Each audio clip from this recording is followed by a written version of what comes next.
Bismillahirrahmanirrahim. Kita kembali ke surah Abasa. A'udzubillahi minasyaitonirrajim. Bismillahirrahmanirrahim. Kita sedikit sambungkan dari ayat 17 dulu. Kemudian nanti kita teruskan kepada pembahasan yang baru di hari ini. Qutilal insanu ma aktsarah. Karena sudah dibacakan tempo lalu, saya langsung ke maknanya. Qutilal insanu, celakalah manusia dengan segala kesibukan yang dijalaninya. Insan itu adalah nama yang melekat pada manusia dengan segala kesibukan aktivitasnya. Ya. Bismillah. Saya izin mempelankan karena sudah masuk ke inti pembahasan. Ya, supaya mudah untuk disimak, didengar dengan jelas. Al-insan.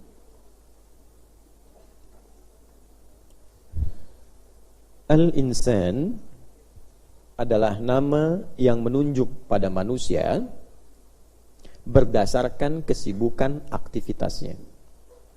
Jadi gambaran singkatnya, dalam satu hari kita diberi oleh Allah Subhanahu wa taala waktu umumnya 24 jam. Saya sebut 24 jam ini sebagai waktu umum karena kita tidak tahu di antara kita dari 24 jam ini di jam yang mana kita kembali kepada Allah. Dari 24 jam ini, saya, Anda, kita, bapak dan ibu, kita semua kan punya kegiatan kan? Ya? Yang bagus itu direncanakan.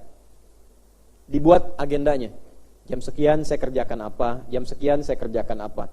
Itu nanti di antara petunjuknya ada di Al-Qur'an, misalnya surah 59 ayat 18. Ya ayyuhalladzina amanu taqullaha wal tanzur nafsum ma qaddamat lighad. Kemudian ditafsir di Quran surah 94 Al-Insyirah. Fa idza faraghta fansab. Kalau tugas satu selesai, rencanakan yang kemudian. Nah, paling bagus sebelum tidur disiapkan dulu.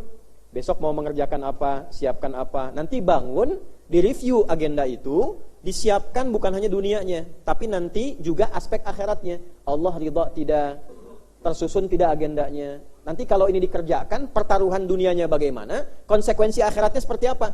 Saya kalau mengerjakan ini, kalau saya meninggal, kira-kira saya ke surga atau ke neraka. Jadi kalau berpikirnya sampai ke situ, pekerjaannya terjaga. Anda mau kerja, mau mengerjakan proyek, saat yang sama ada tawaran korupsi. Bangun tidur sampai dipikirkan, kalau saya terima sogokan, terus saya meninggal, kira-kira ke surga enggak gitu. Ya, karena itu kalau Anda baca di Sunan Abu Daud nomor hadis 1367,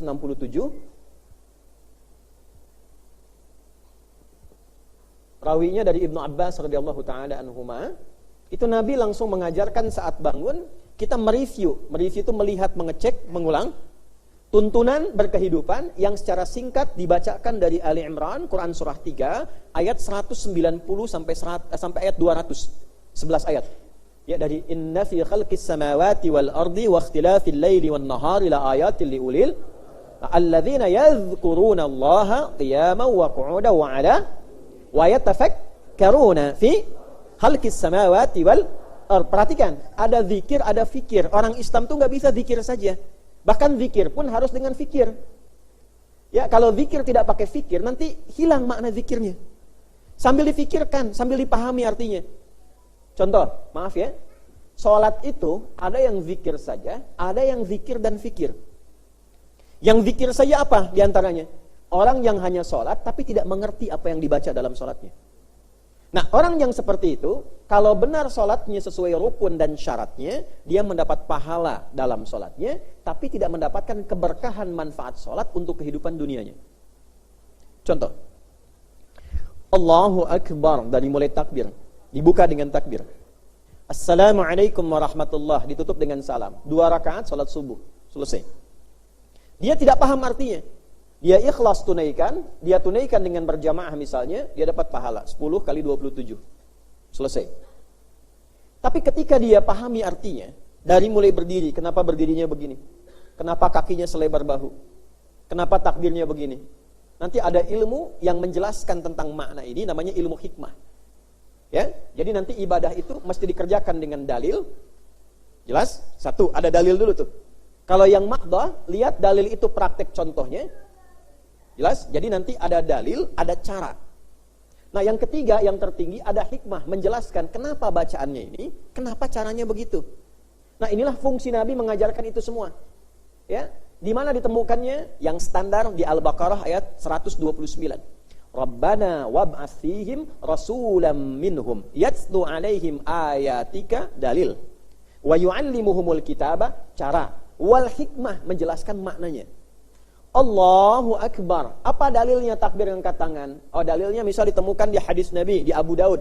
Sambil dia mengangkat tangannya, rafa'a yadayhi hadwa mankibaihi di Al-Bukhari, fayaqulu Allahu Akbar, mengucapkan Allahu Akbar. Angkat sejajar dengan bahu di sini. Atau kalau di Ibnu Majah, sejajar dengan daun telinga di sini. Sambil berkata Allahu Akbar. Nanti di ilmu hikmah dijelaskan kenapa tangannya diangkat begini. Ya, dan ini ada ilmunya dan ada kitabnya. Ya, misal Nadharat fi Ma'anis Shalah, Asrarus Shalah, ada banyak kitab. Saya waktu mengkaji fikih salat itu saya kumpulkan kitab-kitab terkait dengan makna itu. Angkat tangan di antara maknanya buang urusan dunia ke belakang, pasrahkan dirimu pada Allah. Jadi kalau mau salat, dunia buang ke belakang. Yang jadi masalah ketika salat dunia masih di bawah. Makanya kenapa terjadi seringkali lisannya Allahu Akbar, tapi yang terjadi di pikiran itu kredit Hu Akbar. Ya, sendal Hu Akbar, jemuran Hu Akbar. Jadi ketika tangannya ngangkat, lisannya Allahu Akbar, pikirannya masih proyek. Karena itu takbir bisa digagalkan dengan suara panggilan telepon. Anda bayangkan tuh. Allahu Akbar, tang ting tung ting tang ting tung, itu bisa di-cancel takbirnya tuh. Jadi masalah. Makanya orang-orang yang paham ini sebelum dia salat, dia cancel dunianya dulu. Dia matikan dulu. Ya kan? Selesaikan dulu, dia off-kan dulu, baru takbir buang dunia ke belakang. Dan ini ada maknanya lagi, kenapa tangan yang kanan menutup yang kiri, kenapa kemudian diletakkan di sini, ya, dan seterusnya. Nah ini yang dimaksudkan, kembali lagi ke sini, ya, ada orang Islam itu ciri pertamanya dia berzikir dan berfikir, dan fikirannya dituangkan dalam bentuk agenda. Makanya kenapa salat pertama disebut dengan subuh. Saya pernah sampaikan ini seringkali, dari kata asbah, yang diantara maknanya adalah sesuatu yang tersusun dengan rapi, agenda yang siap dieksekusi. Jadi idealnya begini, bangun tidur, agenda disiapkan, berdoa sama Allah, dibawa dalam sholat, dalam sujud itulah kita minta kemudahan pada Allah, supaya agenda yang kita siapkan itu diridhoi, diberkahi, dilindungi, dan dimudahkan oleh Allah. Idealnya begitu konsepnya. Pertanyaannya, apakah setiap yang bangun itu sudah punya agenda yang terukur? Teman-teman yang kuliah, gitu kan? Bapak-bapak yang kerja dan sebagainya, sehari itu mau kerjakan apa saja. Jadi dasarnya begini, sebetulnya standarnya orang Islam tuh nggak boleh, ya, nggak boleh di sini bukan masalah pahala dan dosa, ya, bukan halal haram, tapi standar menjadi pribadi Muslim itu sebetulnya nggak boleh kalau ditanya jam 9 di mana, ya lihat ntar aja deh. Ya, dia terukur tuh. Nah dari segala ukuran agenda ini, jadilah kemudian kegiatan, dari kegiatan ini menjadi kesibukan. Nah, kegiatan yang kemudian dikerjakan sehingga menjadi kesibukan itu yang disebut dengan nama insan. Qutilal insanu, apa kaitan dengan ayat? Celaka manusia itu dengan segala kesibukannya, ma akfarah, yang menjadikan kesibukan itu begitu ingkar. Iya, karena kesibukannya dengan perintah dan ketaatannya kepada Allah. Jadi ada kesibukan-kesibukan yang dikerjakan itu saat dilakukan dia merasa sibuk dan ingkar terhadap perintah Allah, menyalahi ketentuan Allah. Pertanyaan dasarnya begini, kok bisa sih kesibukan kamu itu menyalahi ketentuanku? Kamu siapa sih? Bahasa pendeknya gini, so sibuk. Yuk kita turunkan 3 aja yang pokok perintah Allah. Ibadah, muamalah. Yang paling berbahaya akidah. Ini saya letakkan di akhir karena ini puncak tertingginya. Ada kesibukan yang menyalahi ketentuan ibadah. Awas, hati-hati. Contoh yang paling pokok, sholat. Ya. Tingkat pertama, ada orang yang saking merasa sibuknya, sholat itu tidak menjadi prioritas. Masih sholat, tapi sedikit. Kalau lagi pengen, sholat. Kalau enggak. Pas gitu. Pas pengen, sholat. Pas enggak pengen, tidak. Nah, sholatnya pun dibawa untuk memenuhi kebutuhan kesibukannya. Kalau ada kepentingan kesibukan, dia sholat. Kalau tidak ada kepentingan kesibukan, dia nggak sholat. Misal, ini bahasa Quran ya, bisa. Ada sholat untuk kepentingan pencitraan misalnya. Anda harus hati-hati ya, jangan sembarangan potong video nih. Ini saya lagi betul-betul jelaskan Quran nih. Ganti bahasanya, menarik perhatian. Ya. Oke? Pelan-pelan. Bahasa kerennya pencitraan, ya kan? Lagi musimnya, ya. Misal nih, kalau kedudukan musim-musim pemilu, ya kan? Kalau lagi pengen nikah nyari perhatian mertua gitu kan? Sama aja sebetulnya. Ya? Yang mahasiswa nyari perhatian dosen karena dosennya yang ini lagi senang ke masjid cari perhatian. Jadi intinya begini, dia sholat itu karena hanya ingin dilekatkan kepada kesibukannya. Kalau nggak ada kesibukan yang mengharuskan dia sholat, dia nggak sholat. Dia pakai jilbab itu memang lagi perlu aja. Kalau nggak ada perlu dalam kesibukannya, dia nggak pakai jilbab. Itu untuk perbandingannya. Maka turun ayat, fawailul lil musallin. Celaka orang sholat itu. Kok ada orang sholat celaka? Tapi jangan dipotong. Memotong itu jadi masalah. Potong video aja jadi masalah, apalagi motong ayat. Ya? Siapa yang dimaksud orang sholat celaka ini? Teruskan. Alladzina hum an salatihim, yang lalai dalam penunaian sholatnya. Kenapa lalai? Alladzina hum yura'un, karena ini ingin dilihat. Ria itu karena ria adalah ingin dilihat makhluk, mencari perhatian makhluk. Mencari perhatian Allah namanya ihsan. Ihsan mencari perhatian Allah, ingin dilihat oleh Allah ibadahnya. Itu ada di hadis Muslim nomor hadis yang ke-8. Anta'budallaha ka'annaka tarahu fa illam takun tarahu fa innahu yarak. Engkau beribadah merasa diawasi Allah walaupun kau tak melihatnya, tapi engkau ingin mendapatkan perhatian Allah, merasa dilihat Allah. Lawannya riya, merasa dilihat makhluk. Jadi kepentingan sholatnya ingin dilihat orang, bukan ingin dilihat Tuhan. Jelas? Ya, ini yang kita sebut tadi mencari perhatian apa? Makhluk. Ya, semua, bukan hanya sholat saja. Karena itu sholatnya menjadi terbatas. Nah, sifat ini yang ditegaskan oleh Quran menjadi karakter nifak namanya. Orangnya munafik. Ya, hanya membawa kepentingan dirinya saja. Ya, nifak orangnya apa? Nah, dari mana bisa disimpulkan sholatnya sedikit? Kalau lagi butuh saja. Nanti ada di An-Nisa, di ayat berapa? 142. Quran surat 4 ayat 142. Innal munafiqina yukhadi'una Allah wa huwa khadi'uhum wa idza qamu ila as-salati qamu kusala yura'unan nasa wa la yadhkuruna Allah illa qalila. Sungguh tanamkan dalam hatimu, jangan sampai terjadi pada dirimu sifat nifak yang melekat pada orang yang menjadi munafik, memiliki ciri dalam ibadah. Apa di antara cirinya? Dia berusaha melakukan kamuflase, tipu-tipu terhadap Allah dalam ibadah. Ya, bagaimana cara prakteknya? Dia membawa kepentingan ibadah hanya untuk memenangkan urusan dunianya saja. Kadang-kadang dia terlihat sholat, tapi sholatnya tipu-tipu, hanya untuk cari perhatian supaya manusia lihat dia sholat. Maka manusia memberikan perhatian kepadanya. Oh, soleh juga ternyata, bapak ini sholat, bapak ini begini. Tapi motivasinya bukan untuk memenuhi kewajiban ibadah, hanya untuk memenuhi kebutuhan kesibukannya. Dan dengan itu tertarik kepada kepentingan nafsunya. Maka disoal oleh Al-Quran, Qutilal insanu ma akfarah. Apa sih kesibukanmu itu? Sampai engkau menggadaikan ibadah demi kepentingan duniamu. Ya, jelas di sini? Sini dulu sebelum kita teruskan ayatnya. Nah ini tingkat pertama, masih sholat, tapi sholatnya lalai karena kesibukan. Tingkat kedua, ada yang bahkan sudah nggak sholat karena merasa sibuk. Masya Allah, sibuk kerja, sibuk proyek, sibuk ini, nggak sholat. Nanti ini dikonfirmasi. Kalau ada ayatnya, berarti terjadi dalam kehidupan. Nah, ditemukan di Quran surah Al-Mudaththir. Surah keberapa? 74, ayat ke-42. Quran surah 74, ayat ke-42. Ma salakakum fi saqar? Qalu lam naku minal musallin. Ada orang yang di akhirat dikonfirmasi, kamu kok kenapa bisa ke neraka? Padahal kamu itu begitu populer saat di dunia. Kamu itu begitu dikenal saat di dunia. Kamu itu begitu terhormat di dunia. Malaikat nanya, Nanyanya ini ada nilai perendahan di dalamnya. Hei, orang yang terhormat, orang hebat saat di dunia, kok bisa ke neraka?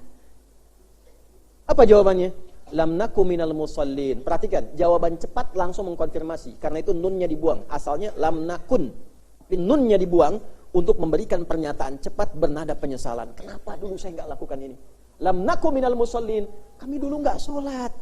Kami menyesal kenapa dulu saya nggak sholat. Nah, ya, jadi hati-hati. Itu disoal oleh Allah. Kutilal insanu. Apa sih kesibukannya? Sehingga dengan sibuk itu menjadikan dia meninggalkan sholat. Sesibuk apa sih engkau sehingga lupa dengan sholatmu? Ketika ayat ini turun, dia tidak turun mandiri. Nanti membawa celah pintu terbuka lagi untuk mengembalikan kita kepada fitrah. Jadi informasi ini disampaikan untuk membangun kesadaran supaya yang sholat pertahankan sholatnya, yang belum masuk kepada bab sholat, kerjakan sholatnya karena pintu hidayah masuk. Begitu hidayah diambil, ya, kemudian amal dikerjakan, ditutup kemudian dosa-dosa yang dulu, dibuka lembaran baru, dihapuskan yang dulu, dibuka yang baru. Itulah indahnya Islam. Jadi ada kesibukan yang mempengaruhi sisi ibadah. 1. 2. Halo, kenapa diam begini? Tenang ya, tenang. Jadi kalau kita terpilih mendengar, itu artinya kasih sayang Allah. Kalau kita masuk pada bab ini, segera kita kembali. Maka ketika kita kembali, ditutup yang telah lalu, dihapuskan, dibuka lembaran baru. Kalau kita berhati-hati, jaga apa yang disampaikan ini, kerjakan minimal sampai akhir hayat kehidupan kita. Ibadah, muamalah. Muamalah itu hubungan dengan makhluk umumnya. Contoh, maaf ya, maaf. Mata ini diperintahkannya apa? Saya sudah sering sampaikan, untuk melihat yang baik. Lisan diperintahkannya dengan apa? Bicara yang baik. Ingat baik-baik ya, ingat. Perintah itu disandingkan dengan iman. Kullil mu'minina, imannya dulu. Yaghuddu min absarihim. Wa kullil mu'minati, perempuan imannya dulu. Yaghuddna min absarihinna. Ya ayyuhalladzina amanu, imannya dulu. La yasraq qaumin qaum. Artinya apa? Ada bab muamalah yang saat dilanggar mempertaruhkan keadaan iman. Kalau ini dikerjakan, hati-hati, dengan baik, pertanda imannya kuat. Kalau menyalahi ketentuan ini, berarti ada yang salah dalam imannya. Ada yang lemah, ada yang perlu diperbaiki. Paham sampai sini? Yuk, kita terapkan misalnya. Ya ayyuhalladzina amanu, la yaskhar qaumin qaum, la yaghtab ba'dukum ba'dha. Hei orang-orang yang merasa punya iman, jangan saling mencela. Jangan bikin gosip, jangan bikin hoax. Jangan menjelek-jelekkan orang. Pertanyaan saya, ada enggak dalam interaksi kehidupan kita yang karena kesibukan kita beraktivitas, ya, boleh jadi ada peluang mencela orang lain. Bahkan sekarang bisa terjadi orang yang sibuk ngaji pun bisa mencela. Ini saya agak menyayangkan ini. Ya, karena yang dikajinya Al-Qur'an, Al-Qur'an memerintahkan dengan A, dia bergeser ke B. Karena yang dikajinya hadis, hadis memerintahkan A, dia bergeser ke B. Maka ditanya balik oleh Al-Quran, kamu apa sih kesibukanmu itu sehingga dengan sibuk kamu melanggar perintah muamalah? Ya, kata Quran jangan menipu, dia nipu. Kata Quran jangan mencuri, jangan korupsi, dia korupsi. Dia mencuri. Jangan saling menjelekkan, dia menjelekkan. Berarti ada ayat yang bergeser. Nah, kesimpulannya apa? Kesimpulan yang pertamanya adalah hati-hati. Kalau kita gabungkan ini, buatlah kesibukan yang tidak melanggar ketentuan Allah. Toh tidak akan mengurangi rizki. Apa dengan Anda pikir Anda bekerja, dapat kelihatannya banyak sampai 1 T dengan meninggalkan sholat, rizki Anda akan bertambah? Tidak. Rizki itu Allah telah tetapkan kadarnya sesuai dengan batas usia kita, tidak dipengaruhi dengan pekerjaan kita. Ikhtiar itu hanya wasilah supaya rizki turun. Tapi kalau Anda bekerja apapun dengan cara yang baik, turunnya segitu juga. Nanti berkahnya datang. Tapi kalau Anda kerjakan dengan cara yang tidak baik, turunnya pun segitu, cuma berkahnya hilang, yang datang dosanya. Contoh, jangan kita lah. Ada orang korupsi misalnya. Sampai 1 T. Tapi ketetapan Allah, rizki dia selama hidup hanya 1 miliar misalnya. Maka apa yang terjadi? Yang dia dapatkan, yang dia konsumsi akan 1 miliar saja sampai meninggal. 999 miliarnya itu hanya kumpulan dosa yang dia kumpulkan dalam hidupnya. Ini saya tanya sama Bapak Ibu, kalaupun dapat 1 triliun haram, emang makannya sehari jadi 100 kali? Yang dimakan kan punya batasan juga. Yang diminum punya batasan juga. Anda walaupun mau pakai perhiasan emas, misalnya kalung 100 kilo gitu kan, bisa mau dipakai, kan? Tetap saja yang dikonsumsi itu sesuai dengan batas rezekinya. Ya, jadi saya ingin berbagi untuk kita semuanya, udah ikuti aturan Allah saja. Kalau cari pekerjaan yang kira-kira dengan melamar kerja kehilangan sholat, gak usah diambil. Ya, karena Anda cari pekerjaan apapun dengan sholat, rezeki turun juga. Cuma resikonya ketika meninggal, nah ini ada hal berat yang akan dihadapi. Paham sampai sini? Oke. Yang ketiga yang berbahaya ini, kalau zaman semakin berubah, maksiat semakin banyak, resikonya bukan hanya ibadah dan muamalah lagi, tapi kehilangan akidah. Ya. Coba saya tanya nih, Anda yang sedang cari kerja, dapat peluang pekerjaan tawaran, gajinya besar Mas di sini 1 miliar, cuman pindah agama. Nih ya, pilih ya. Tapi saya dari awal bilang, tidak ada pilihan ketiga. Anda melamar kerja, dapat 1 juta, bisa sholat. Tapi ada tawaran kedua, 1 miliar, pindah akidah, murtad. Pilih mana? 1 miliar murtad atau 1 juta sholat?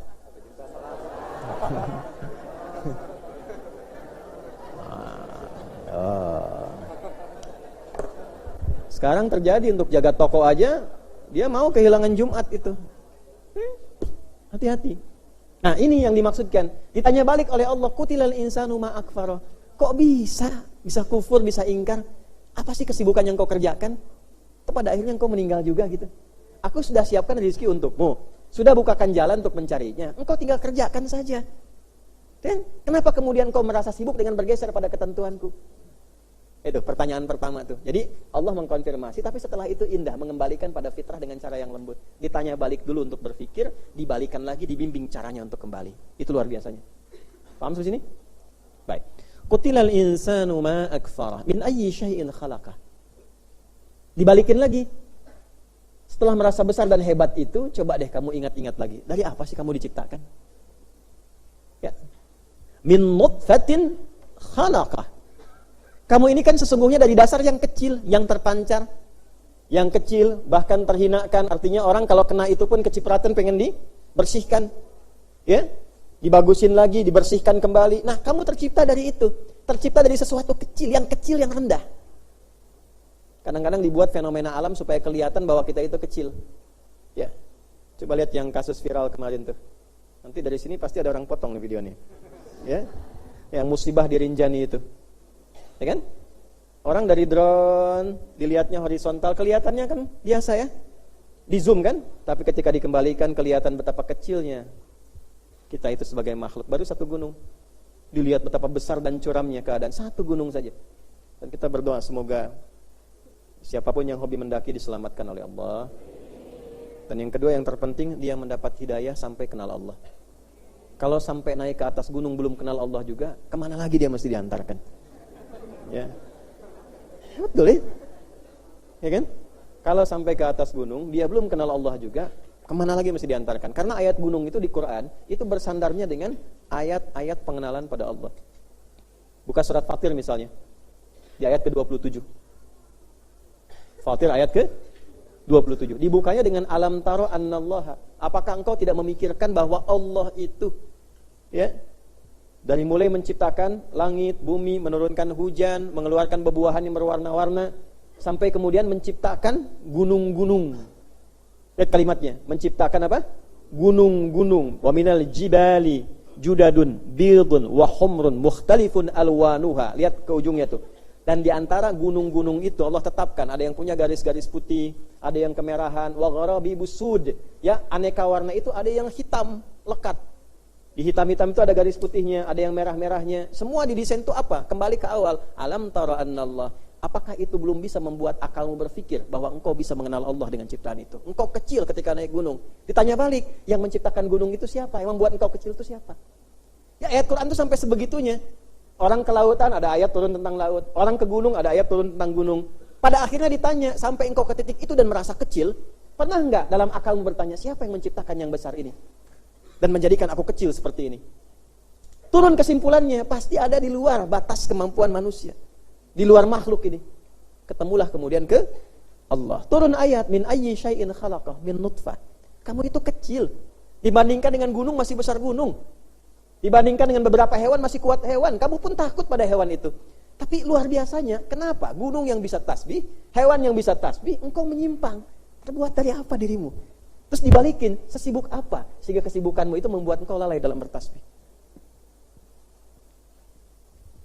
Paham sampai sini? Min nutfatin khalaqa faqaddara.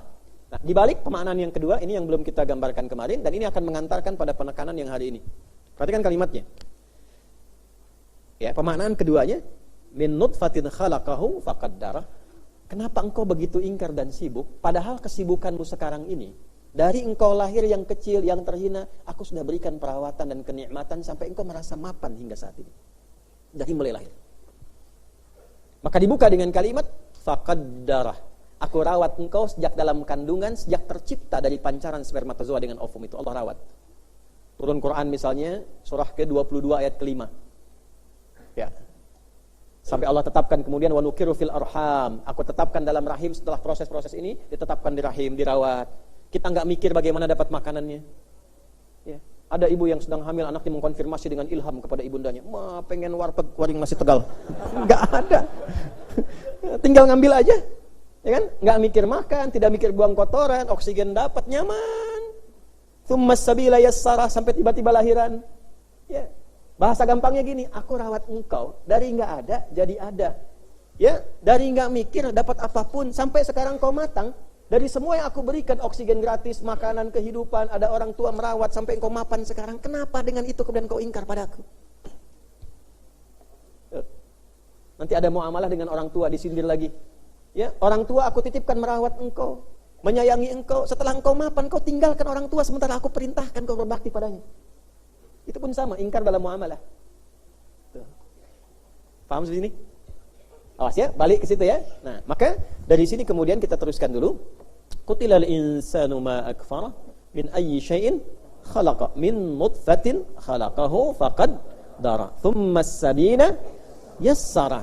Nah, kemarin kan kita bahas sampai sini kan bulan lalu. Masih ingat gak? Ya, nah, sampai aku mudahkan jalan hidupmu dari mulai lahiran sampai engkau berkehidupan. Sesibuk apa kehidupanmu ini sampai membuat engkau lalai padaku? Nah, baru kita masuk kepada inti yang kita bahas sekarang. Tsumma amatahu fa akbara. Padahal sesibuk-sibuknya engkau wafat juga. Engkau pasti meninggal. Nah, materi sekarang adalah tentang nikmat dan wafat.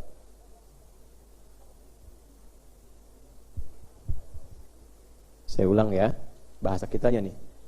Sesibuk-sibuknya engkau, yang dengan kesibukan itu kadang engkau berbuat lalai dari apa yang aku perintahkan itu, engkau mesti yakin bahwa engkau akan meninggal.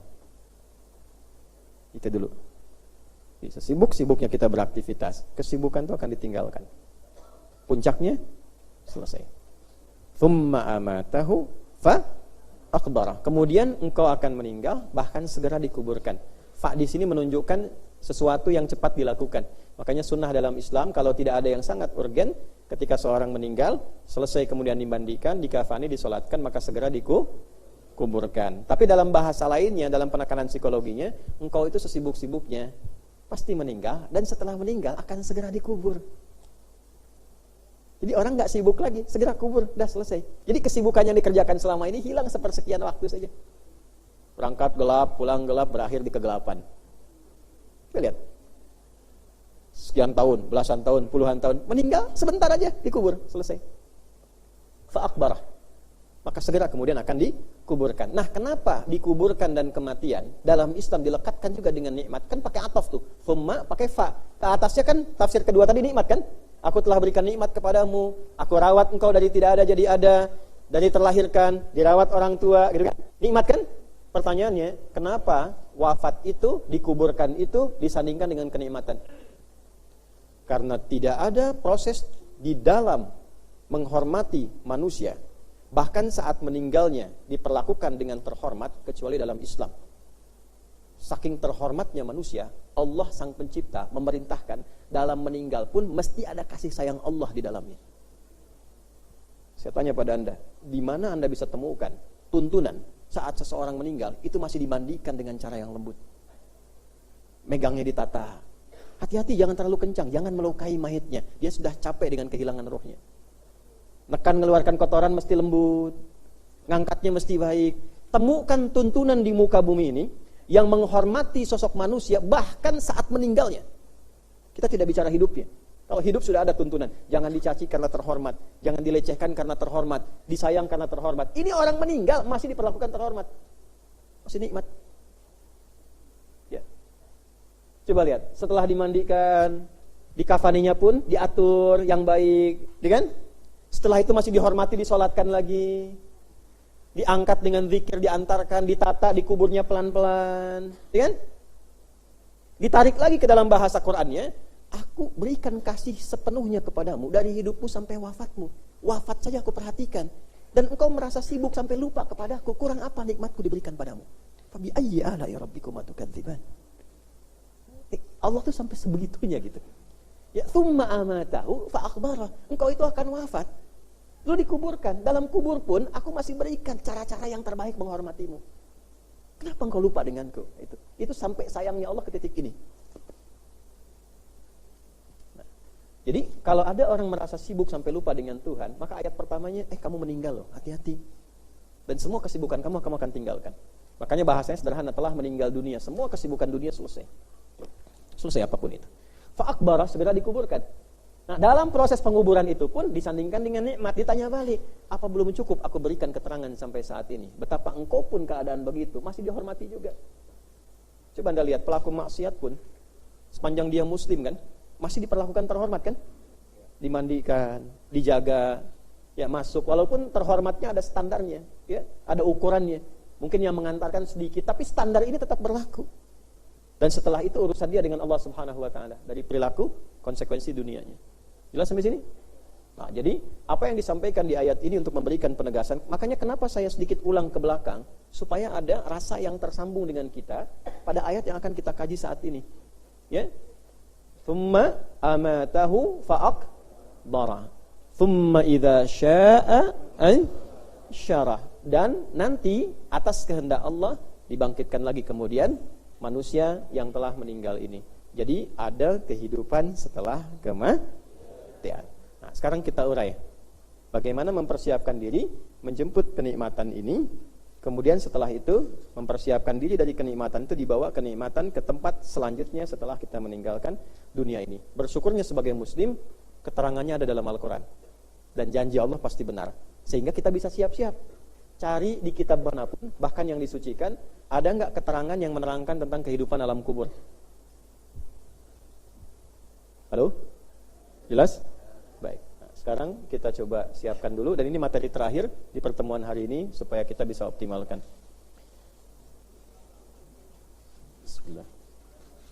Dicatat dulu ayatnya. Satu. Sebelum ke pembahasan ini, teruskan satu ayat dulu. Sebentar, nanti setelah itu kemudian dilanjutkan. ثم أماته فأقبره ثم إذا شاء أنشره. Teruskan. كلا لما يقض ما أمره. Sampai sini dulu, pelan baik-baik, baru kita tuliskan ayatnya. Perhatikan baik-baik. Kalla, sekalipun, jangan pernah engkau bersikap demikian. Yang tadi itu. Sesibuk apa sih engkau sampai engkau lupa akan meninggal? Sesibuk apa sih engkau sampai lupa dengan perintah Allah? Sesibuk apa sih engkau sampai enggak sholat? Sesibuk apa sih engkau sampai saling merendahkan? Sesibuk apa sih engkau bahkan kesibukanmu menjadikan kau menggadaikan akidahmu? Kalla, jangan lakukan itu. Sekalipun jangan pernah terjadi seperti itu. Aku sudah berikan yang terbaik untuk hidupmu.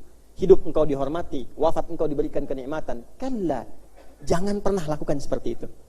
Lamma yaqdima amarah, bahkan engkau meninggal pun engkau belum tentu bisa menyelesaikan semua ketentuanku, semua perintahku. Nah, ini mohon fokus ini ya. Ini paling penting dan mungkin jarang dibahas. Saya punya keyakinan di tafsir ini jarang dibahas. Perhatikan baik-baik. Ini hidup, kemudian wafat, meninggal. Ya. Selama hidup kita punya tugas menunaikan perintah Allah, menjauhi larangan. Nah, dua tugas itu secara singkatnya disebut dengan takwa namanya. Hidup itu tugasnya meningkatkan takwa. Karena itu kenapa setiap Jumat kita yang laki-laki diingatkan supaya dibawa pulang ke keluarga. Ya. Hai orang-orang yang beriman, jamaah sekalian, kan jamaah Jumat yang dirahmati Allah, mari kita meningkatkan takwa kepada Allah dengan cara menunaikan perintah Allah dan menjauhi larangannya, ya. Nanti setiap ibadah pun kalau tidak di awal ujungnya takwa. Salat, dzalikal kitabul la hudal lil taqwa. Siapa orang takwa itu? Alladzina yu'minuna bil ghaibi wa yuqimunas puasa. Ya ayyuhalladzina amanu kutiba alaikumus kama kutiba alal ladzina la'allakum haji wa tazawwadu fa inna khairaz zadit taqwa. Kurban kemarin, la yanalallaha luhumuha wala dima'uha walakin yanaluhu taqwa minkum. Hidup muamalah, inna akramakum indallahi atqakum, semua takwa. Dan tugas takwa itu kita kerjakan selama hidup sampai wafat. Nah, Allah memberikan statement, kalla lamma yaqdi ma amara. Hei yang kau sibuk itu, selama kesibukanmu boleh jadi engkau belum pernah menyelesaikan semua perintahku. Ya kan? Nah, apa makna terdalam ayat ini? Supaya kita paham untuk menyusun agenda takwa kita selama hidup sampai dengan meninggal. Ayo keluarkan perintah Allah dari dua yang besar tadi. Ini saja kita kerjakan sampai meninggal. Walaupun mungkin semuanya belum tentu pernah dikerjakan. Tapi minimal kita pulang itu dihitung dengan ikhtiarnya. Ada kesungguhan mengerjakan itu. Ya. Nah, dua inilah yang kita turunkan. Satu, kerjakan perintah. Dua, jauhi larangan. Apa yang dikerjakan, apa yang dijauhi, ini, tiga ini nih, Bu, Pak. Tiga ini saja. Akidah, jangan musyrik. Agak, sampai meninggal. Jangan murtad, agak. Sampai kita bisa mengucapkan di ujung akhir hidup kita, La ilaha illallah. Man qala fi akhir hayatihi atau kama qala sallallahu alaihi wasallam, siapa yang di akhir hidupnya mampu mengucapkan kalimat la ilaha illallah dakhalal jannah, terjamin surga dia. Masuk surga. Tapi itu menjaga itu dengan apa? Dengan ibadah dan dengan muamalah. Itu hubungannya. Jadi kalaupun Bapak Ibu latihan dari sekarang, la ilaha illallah, la ilaha illallah, enggak pernah ibadah, enggak pernah salat, enggak pernah baca Quran. Hobinya cuma dengar nyanyi ini itu macam-macam, pesta. Enggak nyambung. Karena setan datang dengan kebiasaan nanti. Ya, kebiasaan joget-joget. Nah, sakaratul mautnya joget. Ya, kebiasaan mabuk. Kebiasaan mencela. Itu setan datang dengan kebiasaan. Kalau kebiasaannya yang enggak disenangi setan enggak hadir. Walaupun berusaha dia, tapi malaikat menjadi tameng. Biasa sholat, Masya Allah, dalam sujud, Subhana rabbiyal a'la wa bihamdihi, meninggal. Masya Allah. Mau meninggal dalam sujud? Nanti bentar lagi zuhur ya. Kalau pas ajal tuh, kalau tiba ajalnya. Nah, ini yang kita keluarkan dulu, kembalikan dulu ke sana. Satu, akidah jaga ya, hati-hati. Kenapa? Karena nanti akan tiba masanya menjaga akidah itu tidak mudah. Hati-hati, menjaga akidah tidak mudah. Ya, memang dulu tuh kelihatan sekali hitam putih, sekarang bisa abu-abu. Ada paham-paham yang tidak jelas. Ya, hati-hati ya, ini yang pakai seragam-seragam, kadang di bawah study tour, tiba-tiba dapat pengajian, bahasanya pengajian, isinya semua agama sama, menuju pada Tuhan yang sama, cuma caranya beda-beda. Dibawa masuk ke tempat ibadah orang lain, terus meninggal di situ, gimana kira-kira? Ada itu dibawa dulu. Ya, tapi kita sangat elegan karena kita satu-satunya yang punya kaidah lakum dinukum. Ya, hormati keyakinan orang lain. Jangan ganggu keyakinan orang lain. Tunjukkan nilai Islam yang baik, tapi jaga keyakinan kita, jangan dicampur-campur. Dalam saat yang sama, hormati keyakinan orang lain, tidak perlu mencela. Orang punya keyakinan, kita hormati. Cara menghormatinya adalah satu, jaga keyakinan kita, kedua, tidak perlu dicampur-campur. Paham? Baik, satu ini tentang akidah. Jaga perintah Allah jelas. Perintah Allah apa? Jelas. Dan ini yang paling dasar. Maaf ya, kalau ada orang kelihatan sholat ibadahnya, kelihatan haji hampir tiap tahun, kelihatan umrohnya hampir tiap bulan, tapi di sininya masalah. Innallaha la yaghfiru ay yushraka bihi wa yaghfiru ma dzalika liman yasha. 2 kali di surat An-Nisa saya ditegaskan. Sungguh tegaskan pada hatimu, Allah tidak akan pernah mengampuni dosa syirik. Bagi hambanya yang mengerjakan itu sampai wafat tidak taubat. Awas, jangan putus sampai di situ. Artinya apa? Kalau ada orang pernah syirik, tapi kemudian dia taubatnya diterima. Kalau dia nasuha. Tapi kalau dia syirik atau bahkan murtad, kemudian meninggal dalam kesyirikan dan kemurtadannya, belum taubat, maka itu yang tidak terampuni. Jelas? Karena itu kalau ada orang berbuat demikian, doakan. Dakwahi dengan doa dulu, supaya semua orang mendapatkan haknya jadi baik. Ya, jangan cepat menghukumi dulu ya, tapi kita doakan. Wa yaghfiru ma duna dzalika liman yasha, dan kalau Allah berkehendak selain itu bisa diampuni. Artinya apa? Sampai ke akhirat pun masih peluang dapat syafaat. Ada orang pernah berbuat dosa misalnya, dosa-dosa besar. Ya, maaf, membunuh, berzina, macam-macam dan sebagainya, tapi dia beriman. Dia dihukum dulu. Dia bertobat, benar-benar taubatnya sesuai ketentuan, diampuni di dunia, tidak disoal di akhirat. Dia bertobat tidak maksimal, dihitung amal solehnya, ditimbang dengan amal salahnya. Karena tinggi amal salahnya, dihukum dulu, diberikan hukuman, Allah adil, hukum dulu. Setelah selesai kadar hukumannya, karena ada masih imannya, dibawa dengan imannya, dimasukkan ke dalam surga. Tapi supaya orang tidak berpikir begini, ntar juga ke surga, yang penting beriman, kan? Maka diturunkanlah ayat-ayat neraka yang dahsyat. Nih, yang kamu pandang bahwa nggak apa-apa, paling sehari 2 hari ke neraka, ya kan? Turun ayat. Innal ladzina kafaru bi ayatina sawfa nuslihim nara. An-Nisa ayat 56. Orang-orang yang sengaja menyimpulkan ingkar kepadaku, sengaja, paling karena ada iman ke neraka paling sebentar lah, habis itu ke surga gitu kan. Nah, orang-orang yang punya kesimpulan seperti itu, sawfa nuslihim nara, aku perintahkan pada malaikat nanti untuk merendahkannya di hari kiamat, tarik ubun-ubunnya, rendahkan dia begini. Kemudian celupkan, nusli itu celupkan, dicelupkan ke neraka. Ibu pernah bikin teh celup? Begini kan? Nah, nanti caranya gini, celupkan, angkat lagi. Celupkan, angkat lagi. Kullama najijat juluduhum baddalnahum juludan ghairaha liyadzuqul azab. Setiap diangkat, dibalikin lagi sampai kulit-kulitnya, sampai indera perasanya sempurna lagi. Ini gambaran begini, kalau ada yang dicambuk kan kena kulit kan indera perasa ya, sakit kan? Tapi cambukan kedua, ketiga, setelah terkelupas, terbiasa, agak berkurang kan sakitnya? Nah ini, masukin neraka, angkat, dikembalikan lagi kulitnya, sampai terasa lagi seperti yang pertama. Nah, sekali celup berapa? 1 harinya kan 1000 tahun. Artinya, 1 detiknya kurang lebih 48 hari. Jadi kalau ada yang dicelupin, sedetik aja, itu rasanya sama dengan 48 hari di situ. Masih mau? Tuh yang bikin-bikin AI kemarin tuh, wisata ke neraka, makan tuh neraka.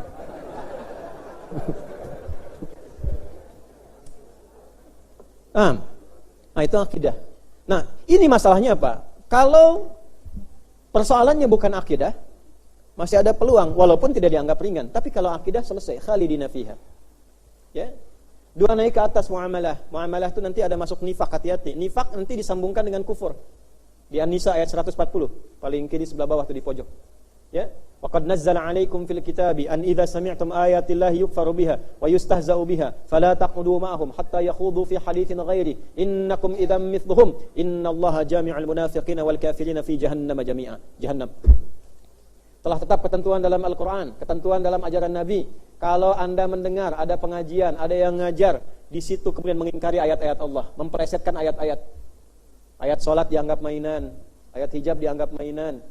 Ya, sholat itu kan untuk mencegah perbuatan keji dan mungkar. Kalau kita sudah bisa mencegah perbuatan keji dan mungkar, nggak perlu sholat lagi. Kasih tahu, fulan meninggalkan sholat itu termasuk perbuatan mungkar. Artinya kalau Anda tidak sholat, Anda masih mengerjakan yang mungkar. Nah, ditemukan nggak yang begitu? Temukan. Nah, kalau menemukan yang seperti itu, atau wayustahza'u biha, ngelok-ngelok. Yang satu mengingkari, satu ngelok-ngelok. Yang menarik apa? Ternyata yang berbicara yang mengaku muslim. Kalau yang dia belum Islam, belum kenal Islam, belum tahu Quran, dalam tanda petik ya, dia bicara karena tidak tahu. Tapi ketika orang mengatakan dia muslim, dan dalam statementnya dia menyoal agamanya, mengolok-olok tuntunan agamanya, bahkan mengingkari ketentuan ayat Qurannya, maka digolongkanlah oleh Allah pada golongan orang munafik dalam bermuamalah, dan orang ini yang dijerumuskan ke neraka duluan dibandingkan dengan orang ingkar. Innallaha jami'ul munafikin. Munafiknya dulu diambil. Jelas di sini?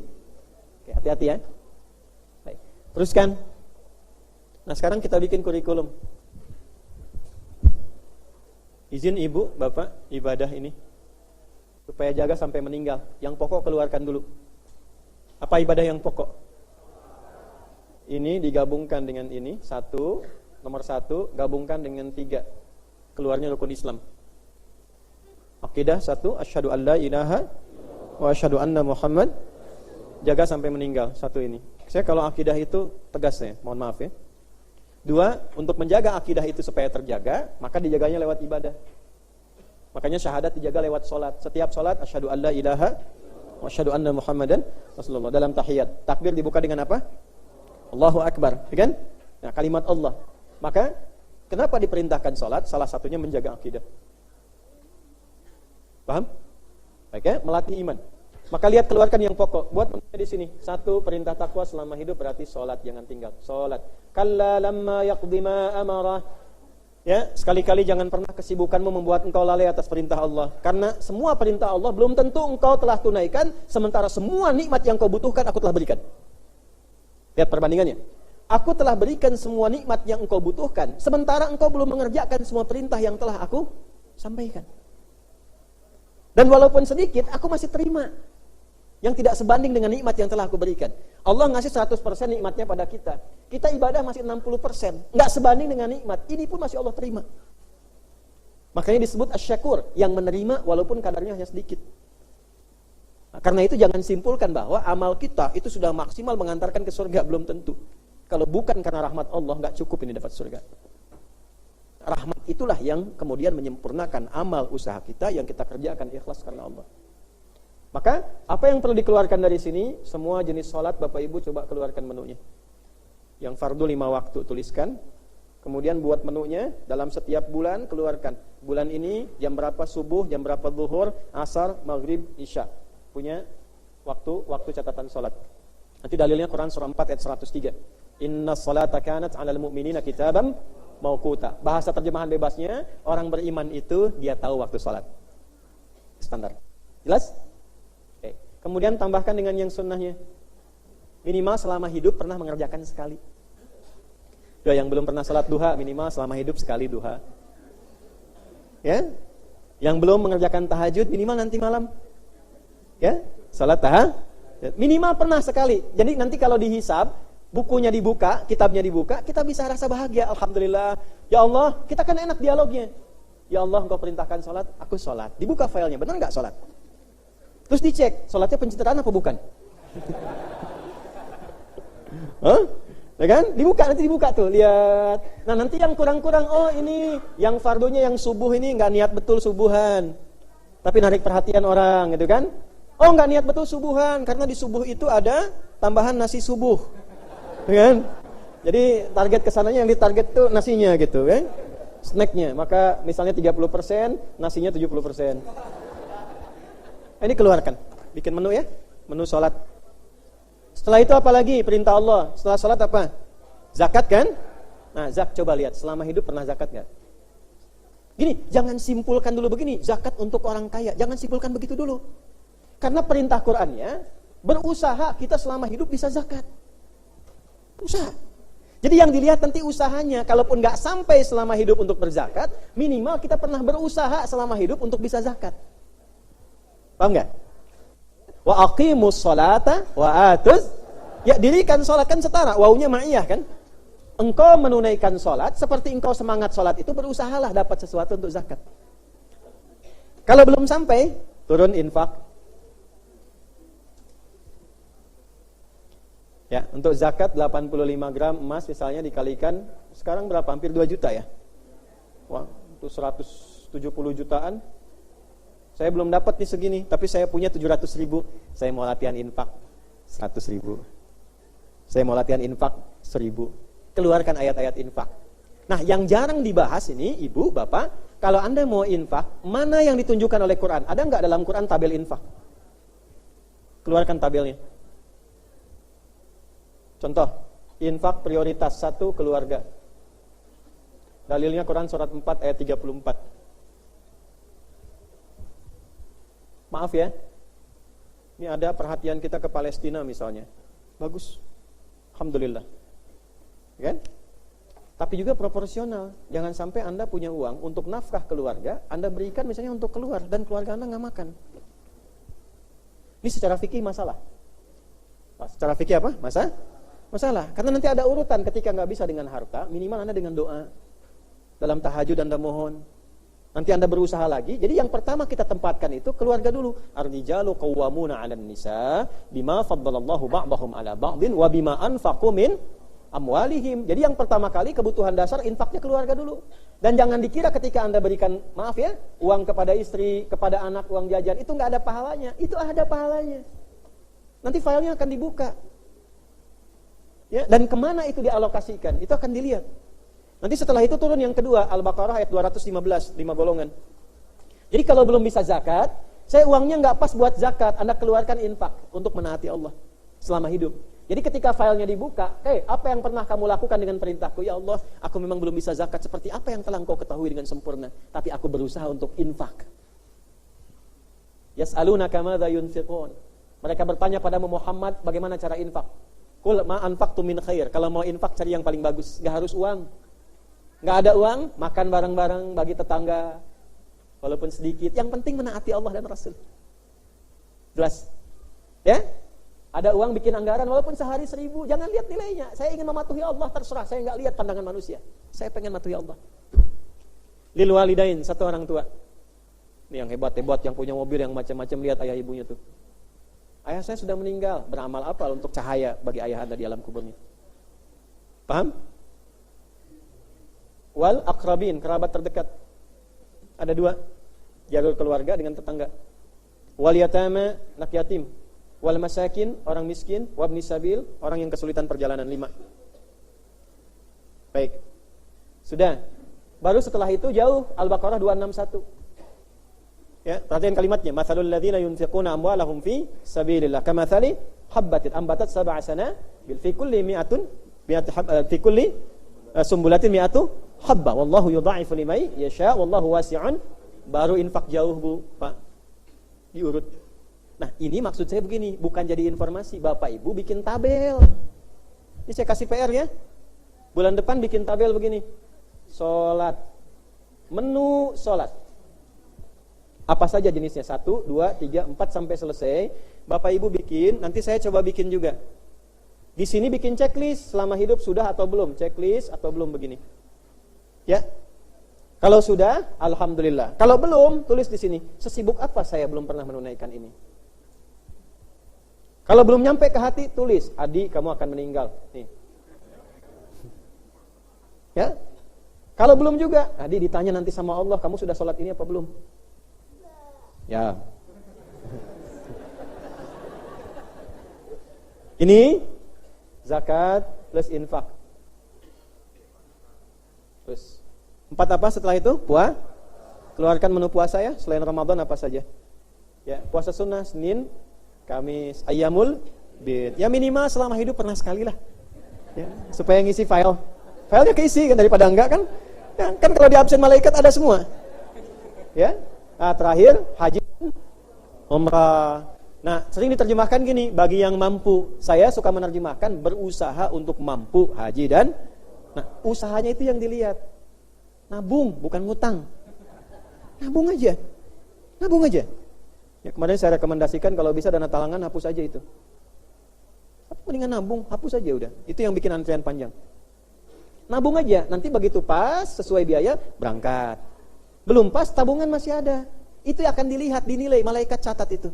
Jadi walaupun belum menunaikan haji, usahanya tercatat. Boleh jadi usaha itulah yang menjadikan mabrur di sisi Allah Subhanahu wa taala. Ini gambaran. Nah, ini tugas kita cuma itu saja. Nanti yang dilarang apa? Ini ibadah. Oh, salat larangannya jangan riya. Perintahnya tunaikan dengan khusyuk. Apa itu riya? Belajar bab ilmu riya dalam salat, pelajari supaya terhindar dari riya. Demikian dengan zakat, demikian dengan infak sampai ke haji dan umrah. Pelajari perintahnya, pelajari larangannya, sehingga ibadah ditunaikan sesuai dengan ilmu dan hukumnya. Paham? Baik, ini yang kita kerjakan dulu. Setelah itu masuk bab ke sini, muamalah. Saya tutup.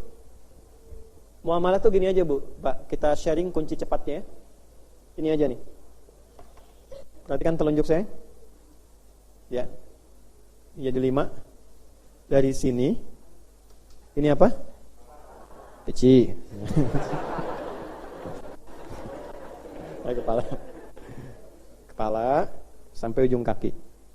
Kalau ini sudah benar, selamat muamalahnya. Di sini ada mata. Keluarkan ayat dan hadis petunjuk tentang mata. Belajar target sepekan untuk mengamalkan ayat dan hadis ini. Apa saja fungsi mata, bagaimana cara memandang. Keluarkan ayatnya. Pekan berikutnya, telinga. Bagaimana cara mendengar. Keluarkan ayat-ayat telinga, hadis tentang telinga. Pekan berikutnya, lisan. Sampai selesai ke ujung kaki. Sampai jadi hamba yang seutuhnya. Kalau ini bisa dikerjakan, muamalah jenis apapun, itu insya Allah akan sukses. Sebagai suami, istri di rumah, insya Allah akan sukses. Dibawa keluar dengan tetangga, insya Allah akan selamat. Karena apa? Dia tahu fungsi mengerjakan seluruh bagian tubuhnya. Dalam situasi apapun. Tinggal nanti ditempatkan di mana, belajar babnya. Misal, nanti ini kalau sudah bagus, pilih satu di antara 4. Mau hidup dengan kedudukan, jabatan, yang birokrat, diplomat, kan ngejar jabatan tuh, karir ke atas, kan? Nanti setelah itu belajar bagaimana menempatkan fungsi ini di fungsi kedudukan. Nanti keluarkan ayatnya tentang kedudukan. Kalau jadi pimpinan mesti bagaimana, hadisnya bagaimana, profil sahabatnya seperti apa. 2, harta. Yang dagang, yang bisnis, yang jualan. Ya, bagaimana menggunakan tangan dengan benar di bidang tijarah. 3, ilmu. Yang ingin jadi ustadz, kiai, mufasir, insinyur, macam-macam. Bagaimana nanti tubuh kita mengeksekusi ilmu yang ada dalam diri kita. Bicaranya bagus, tapi yang keluar adalah hal-hal yang tidak baik isinya.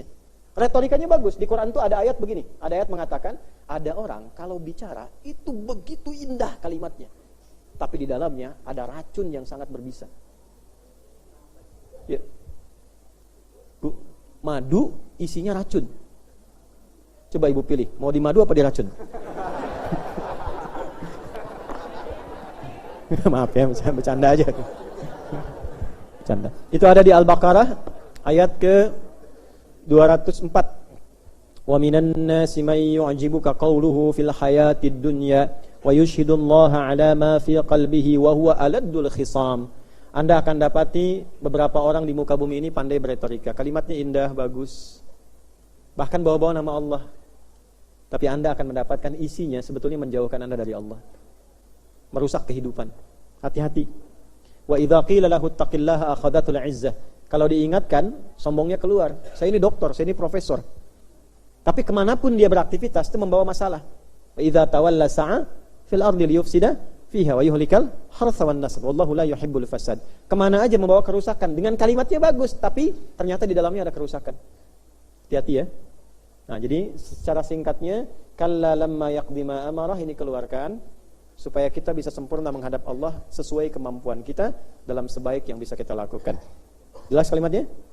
Kalau ini tidak bisa dikerjakan, tetap kufur, nanti di akhirat sebelum dimasukkan ke dalam neraka jahanam bersama jin pembangkang, itu dicela oleh Allah, disamakan bahkan lebih dibandingkan dengan hewan ternak.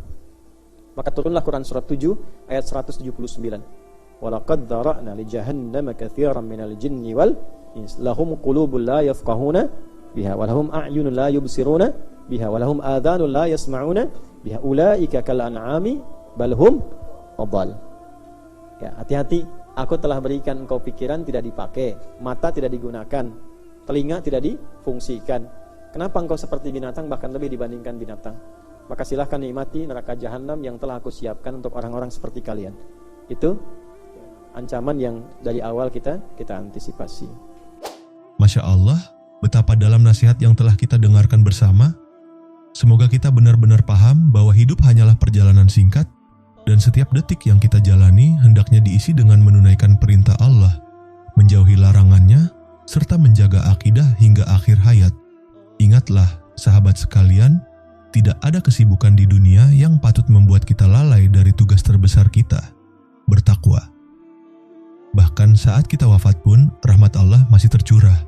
Bagaimana mungkin kita sanggup melupakannya saat hidup? Semoga mulai hari ini kita bisa lebih serius merancang kurikulum takwa untuk diri kita. Menata salat, zakat, infak, puasa, haji, menjaga muamalah, dan merawat akidah hingga akhir napas. Mari kita doakan agar Allah selalu membimbing langkah kita, menjaga hati, lisan, dan seluruh anggota tubuh kita agar tetap dalam ketaatan. Jangan lupa tuliskan kesan dan rencana perbaikan diri Anda di kolom komentar. Semoga saling menguatkan di jalan kebaikan. Sebarkan video ini kepada keluarga, sahabat, dan siapa saja agar semakin banyak yang tersadar dan siap berbenah menuju ridha Allah Subhanahu wa Ta'ala. Wassalamualaikum warahmatullahi wabarakatuh.